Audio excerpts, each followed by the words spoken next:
Okay, good morning to you. It's the AM show on 3 Magic, talking online. Great to have you along today. We're 8 minutes away from 8 o'clock. He lived a troubled life as a drug addict who killed his dealer after an attempted sexual assault. Now, Paul Wood, I love his honesty, and he's been on the program a number of times. He spent 11 years in prison, or close to 11 years in prison, where he managed to educate himself behind bars. He was the first person in New Zealand history to get an undergrad and then a master's degree in prison, and then the first to begin a doctorate while behind bars. There haven't been thousands of prisoners following in his footsteps since, but he was the first. Now, he summed up his life in a book, How to Escape from Prison, and Paul Wood joins us now. G'day, Paul. Lovely to see you. Pleasure to be here. Can you explain to New Zealanders why you went to prison? Because I think people have seen you and heard you before, but I don't think we've explained what happened. Are you all right with that? Yeah, well, look, I don't want to get into too much detail, obviously, sensitivities in terms of the victim's family and other such things. But basically, I made a whole lot of choices that put me into a situation where there was a dispute over the payment of drugs with the person who was my drug dealer at the time. You were 18? Yeah, I was 18. My mother had just died. I was someone who had spent their whole life basically thinking that violence was the measure of the man. That's how you dealt with things. It's how you responded to things.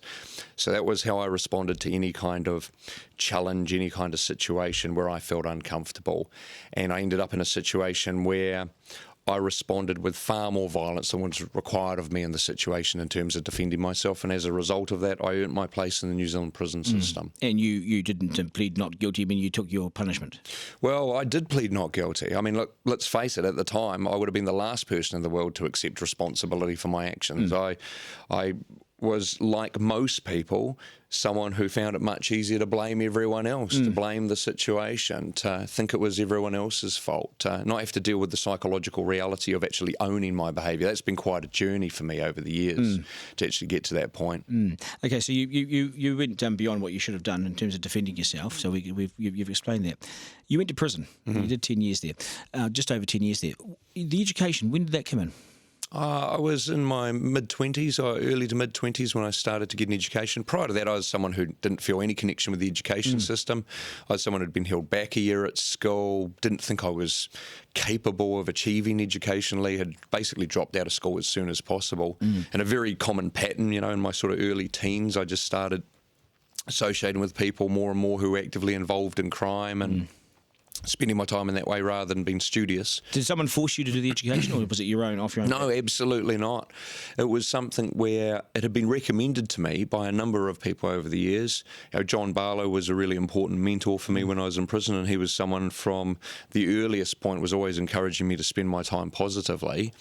It wasn't something which landed with me at that time in terms of that advice, but there was a point when I realised that actually knowing stuff and getting an education was something that could be really valuable to you in terms of your ability to succeed in the world. Were there other people inside the prison that helped you? I mean, John Barlow, a high-profile murder case as well, but... Yeah, look, there were lots of people, and I'd say some of the guards were incredibly helpful. Ironically, a lot of the guards who were most helpful to me were those I had the biggest issues with earlier on in my imprisonment. When I went to prison, when I was 18, I was sentenced from a minimum period of 10 years to maximum of life, and at 18 you don't have the life experience to be able to contextualise that sort of period of time. So for me that was forever, and as a result of that, and as a result of feeling bitter and having this kind of victim mentality, I suppose I behaved in a way which would be considered to be a bit of a management challenge, would be the polite way to put that, with in the prison environment. I mean, like, for example, I didn't stop doing drugs when I was in prison. I did even more drugs because, again, I didn't have the skills and the ability to deal with the reality of my situation. Easier to get in prison? Of course. It's a captive market. You've got a whole lot of people who deal drugs professionally who end up in prison, and then the vast majority of people in the prison population are people who have drug issues. I mean, it's just a captive market, right? It's an economist's dream, really. I want to talk a little bit about life after prison. And I love the fact that you have such ownership of what you've done. But what was it like on a couple of things, like when you met your wife and you had to say to her, I'm a murderer? Or you've got two gorgeous little boys now. What are you going to tell them in the future? Yeah, I feel quite emotional just with the question, actually. It's one of the things that I think has the biggest impact on me, is the way my previous behaviour has to negatively impact my wonderful and very inspiring wife now and my children going forward. my wife is a real source of wisdom for me, and one of the concerns around this book coming out, of course, was our children, who are 2 and 4, and how they'd respond to this. But my wife, fortunately, she's someone who's already taken the opportunity to just make it part of the narrative, make it part of my eldest son's consciousness that I've been in prison. He came back from kindy not that long ago, and he was talking to my wife about how they'd been putting the baddies in prison in kindy, because that's where the baddies go. And my wife took that as an opportunity to say, oh, you know, look, Dad's actually been in prison. Sometimes it's not baddies who go to prison, it's goodies who don't know that they're goodies, who don't realise that yet. And as a result of that, he won't be surprised by that information when he gets older. But I obviously feel very deeply for my wife and my kids in terms of the impact of my behaviour. But this is a redemptive path for me, where I can try and have an opportunity through discussing my own story in a way that will give other people hope that no matter where you are, no matter how bad you think you are or what you've done, there's always a path back, and that you can be accepted back into society if you're prepared to do the work and prepared to show the regret you have through the behaviour you demonstrate today. I'll stop the tears by taking you straight back to prison. and Appreciated. you made it. You're a rare story, and you did talk about the drugs in prison and the likes. How many barriers are there to, let's say someone goes into prison in a state, let's call it neutral. How is it most likely that they will go into reverse as opposed to get into forward? Yeah, absolutely. The research is really clear on it. I mean, one of the things to come out of the Otago study was the clear link between putting people in prison, particularly young people, and the length of time that they carry on criminal offending. It's about the worst thing you can expose people to. I mean, one of the things that I think we should really look at seriously as a nation is doing everything we can not to put non-violent offenders in prison, because all you do is expose them to the gangs. All you do, in fact, a lot of the time is just destabilise their lives long enough to reduce their options. Did you know what we do a lot of the time is we focus on what is the average length of a sentence for imprisonment.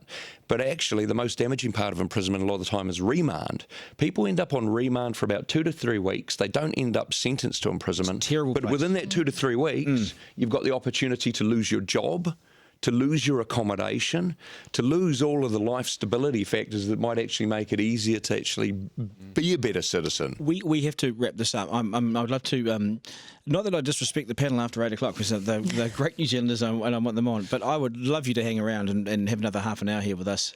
So I'm just as a challenge for our new executive producer to think about it over the next few minutes. I want you to hang around. I am a monster. I'm an absolute monster, but I want to keep Paul as long as possible, because I'm only just getting started and I find this fascinating. It's all right, Ruben. So just thank you for being with us today. I have huge amount of respect for you, and I wonder, were you getting emotional because you took the second chance, or that New Zealand and New Zealanders and the system gave you a second chance? And your wife? I feel so indebted to this country, to living in a country where you do have that opportunity for redemption, you do have that opportunity for a second chance. And I just love this place, and I think it's very easy for us to focus on some of the negatives, some of the things we don't like.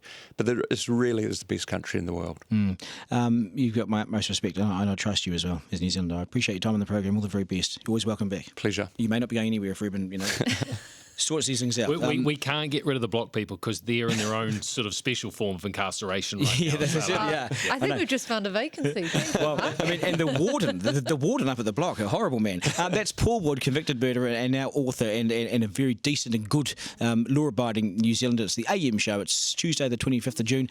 It is 8 o'clock.